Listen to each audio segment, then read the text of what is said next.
ஒன்றிய நிர்வாகிகள் என கிராமப்புறங்கள் மற்றும் இரண்டாவது நகர்ப்புறங்கள் ஆகியவற்றில் உள்ள பகுதிகளில் உள்ள இடங்கள், மெட்ரோ நகரங்களை தவிர்த்த மற்ற இடங்களில் உள்ள நிர்வாகிகளை கிட்டத்தட்ட 2500 பேரை அழைத்து அவளுடன் போட்டோ எடுத்துக்கொள்ள இருக்கிறார் விஜய்.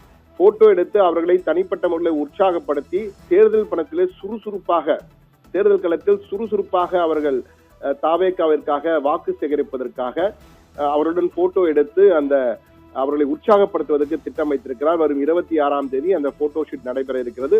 ஆனால் அதில் அழைப்பாளர்கள் மட்டுமே உள்ளே அனுமதிக்கப்படுவார்கள் என திட்டவட்டமாக கூறியிருக்கிறார். மிக ரகசியமாக வைத்திருக்கிறார்கள். இருந்தாலும் தற்போது அந்த ரகசியத்தை நாம் லீக் அவுட் செய்துவிட்டோம். 28ஆம் தேதி முதல் தன்னுடைய பிரச்சார பயணத்தை விஜய் தொடங்க இருக்கிறார். ஆனால் 25ஆம் தேதியே தன்னுடைய முதல் தேர்தல் களத்தில் தன்னுடைய முதல் பணியை தொடங்குகிறார். அதாவது பெரம்பூரில் அவர் போட்டியிட போது 100% உறுதியாகிவிட்டது. அந்த பெரம்பூரிலே தலைமை தேர்தல் பணிமனை அமைக்கப்பட்டிருக்கிறது. அந்த தலைமை தேர்தல் பணிமனை குறித்த காட்சிகளை ஏற்கனவே நாம் போட்டிருந்தோம். தற்போதும் அந்த காட்சிகளை நீங்கள் பார்க்கலாம். இந்த தலைமை தேர்தல் பணிமனை கிட்டத்தட்ட தற்போது தயாராகிவிட்டது. எனவே இந்த தலைமை தேர்தல் பணிமனையை திறந்து வைத்து அங்குள்ள நிர்வாகிகளுடன் கலந்துரையாட இருக்கிறார். அதன் பின் செய்தியாளர்களை சந்திப்பதற்கும் வாய்ப்பு இருப்பதாக கூறப்படுகிறார். சந்திப்பாரா என தெரியவில்லை. இல்லை அறிக்கை மட்டும் வாசித்துவிட்டு செல்வார் என்று நினைக்கிறேன். ஒலிபெருக்கில் பேசிவிட்டு பொதுவாக பேசிவிட்டு செல்வார் என்று நினைக்கிறோம்.